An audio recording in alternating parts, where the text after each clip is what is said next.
AP assembly Lok Sabha ఎన్నికలకు Congress సన్నద్దమవుతోంది. AICC కార్యాలయంలో ఖర్గే అధ్యక్షతన ఏపీ కాంగ్రెస్ సమన్వయ కమిటీ సమావేశం జరుగుతోంది. ఏపీ కాంగ్రెస్ నేతలతో పాటు రాహుల్ గాంధీ, కేసీ వేణుగోపాల్ హాజరయ్యారు.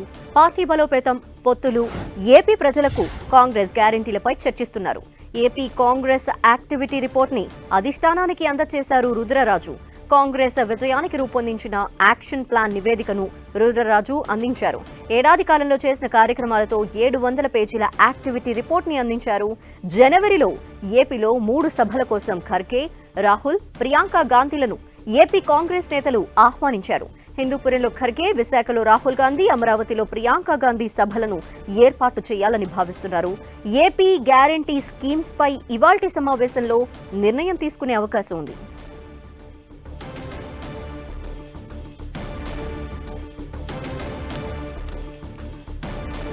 ఏపీ కాంగ్రెస్ నేతలు ఏఐసీసీ అధ్యక్షతన జరుగుతున్న సమన్వయ కమిటీ సమావేశంలో భేటీ అయ్యారు.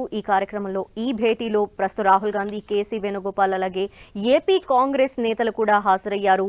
ఇక ఏపీలో పార్టీని బలోపేతం చేయటం అలాగే గ్యారంటీలకు సంబంధించిన అంశాలపై చర్చించుతున్నారు. ఈ నేతలంతా కూడా ఇప్పటికే ఒక రిపోర్ట్ని కూడా గిడుగు రుద్రరాజు అందించినట్టు తెలుస్తోంది. కాంగ్రెస్ విజయానికి ఎటువంటి యాక్షన్ ప్లాన్తో ముందుకు వెళ్లాలి ఈ ఎలక్షన్స్లో అనే విషయానికి సంబంధించి ప్రధానంగా చర్చించుతున్నారు.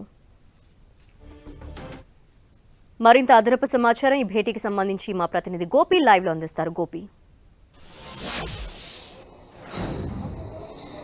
ఆంధ్రప్రదేశ్ లో రాబోయే అసెంబ్లీ అలాగే లోక్సభ ఎన్నికలకు కాంగ్రెస్ పార్టీ సన్నద్దమవుతోంది. ఇందుకు సంబంధించి ప్రస్తుతం ఏఐసీసీ కార్యాలయంలో మల్లికార్జున ఖర్గే అధ్యక్షతన ఏపీసీసీ సమన్వయ కమిటీ సమావేశం జరుగుతోంది. సుమారు 30 మంది నేతలు ఈ సమావేశంలో పాల్గొన్నారు. ఖర్గే అధ్యక్షతన జరుగుతున్న ఈ సమావేశంలో రాహుల్ గాంధీ, కేసీ వేణుగోపాల్ తో పాటుగా ఇటు ఏపీ కాంగ్రెస్ వ్యవహారాల ఇన్ఛార్జ్ మాణిక్యం ఠాగూర్ కూడా పాల్గొన్నారు. అలాగే గిడుగు రుద్రరాజు, అలాగే మరికొంతమంది సీనియర్ ఏపీ కాంగ్రెస్ నేతలు, సిడబ్ల్యూసీ సభ్యుడిగా ఉన్న రఘువీరారెడ్డి, అలాగే మాజీ కేంద్ర మంత్రి పల్లం రాజు, జేడీసీలతో పాటుగా కుప్పలరాజు వీరంతా కూడా సమావేశంలో పాల్గొన్నారు. నెక్స్ట్ ఏపీలో కాంగ్రెస్ పార్టీని అధికారంలోకి తీసుకురావడానికి సంబంధించిన యాక్షన్ ప్లాన్ పైన ప్రస్తుతం కసరత్తు జరుగుతోంది. దీనికి సంబంధించిన ఒక రిపోర్ట్ ని కూడా గిడుగు రుద్రరాజు తీసుకురావడం జరిగింది.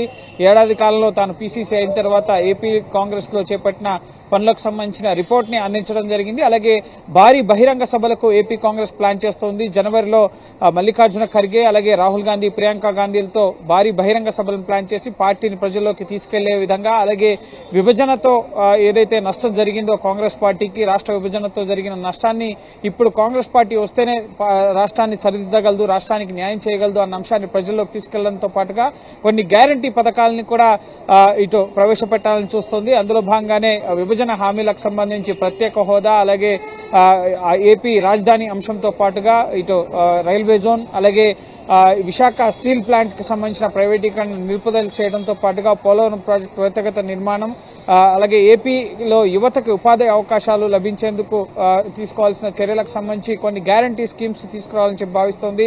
కర్ణాటకలో ఏ విధంగా అయితే 5 గ్యారంటీలు, తెలంగాణలో 6 గ్యారంటీలు తీసుకొచ్చారు. సో ఇవి అంతా కూడా ఎన్నికలకు ముందే, ఎన్నికల షెడ్యూల్ రాక మునిపే ప్రకటించి ప్రజల్లోకి తీసుకెళ్లడం జరిగింది. సో ఏపీలో కూడా అదే తరహాలో పార్టీని ప్రజల్లోకి తీసుకెళ్లేందుకు ఈ గ్యారంటీ స్కీమ్స్ తమకు లాభం చేకూరుస్తాయని చెప్పి ఏపీ కాంగ్రెస్ భావిస్తుంది. సో వాటికి సంబంధించిన అంశాలపైన ప్రస్తుతం ఈ సమన్వయ కమిటీ సమావేశంలో చర్చ అనేది జరుగుతోంది. అలాగే ఏపీలో ఏ పార్టీతో పొత్తుతో ముందుకు వెళ్లాలా, లేక సొంతగానే పోటీ చేయాలా? ఎందుకంటే లోక్సభ ఎన్నికల్లో ఇండియా అలయన్స్ పార్టీలతో కాంగ్రెస్ పార్టీ కలిసి పనిచేస్తోంది. సో ఏపీ అసెంబ్లీకి సంబంధించి వామపక్ష పార్టీలు సిపిఎం, సిపిఐతో పాటు కలిసి పోటీ చేయాలా, లేక ఇతర పార్టీలు టీడీపీ, జనసేనతో కలిసి ముందుకు వెళ్లాలా అన్న దానికి సంబంధించి కూడా చర్చ జరిగే అవకాశం ఉంది. అయితే ఏపీ కాంగ్రెస్ నేతలు మాత్రం స్పష్టంగా ఉన్నారు.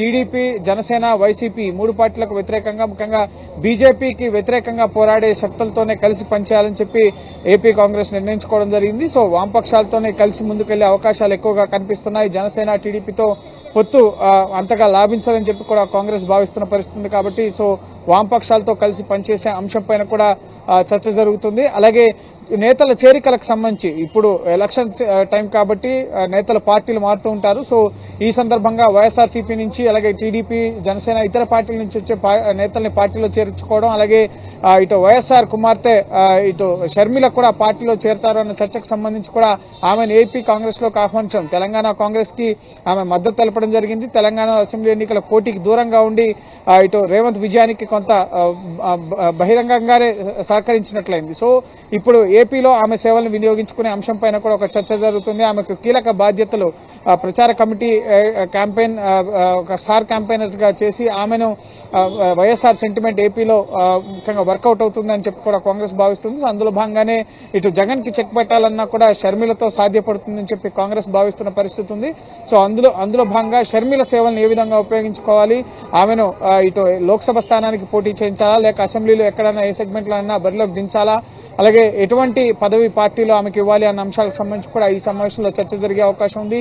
అలాగే పార్టీని గ్రౌండ్ లెవెల్లో, రూట్ లెవెల్లో నుంచి కూడా నిర్మించుకోవాల్సిన పరిస్థితి ఏర్పడింది. రాష్ట్ర విభజనతో పూర్తిగా ఇటు అసెంబ్లీలో కానీ పార్లమెంట్ లో కానీ ఏపీ నుంచి ఒక్క స్థానం కూడా కాంగ్రెస్ పార్టీకి లేకుండా అయిపోయిన పరిస్థితి ఉంది. సో గతంలో భారత్ జోడో యాత్ర చేసినప్పుడు కూడా రాహుల్ గాంధీ ఏపీకి జరిగిన అన్యాయాన్ని న్యాయం చేయాలంటే గనక సో ఖచ్చితంగా అది కాంగ్రెస్ పార్టీతో సాధ్యం.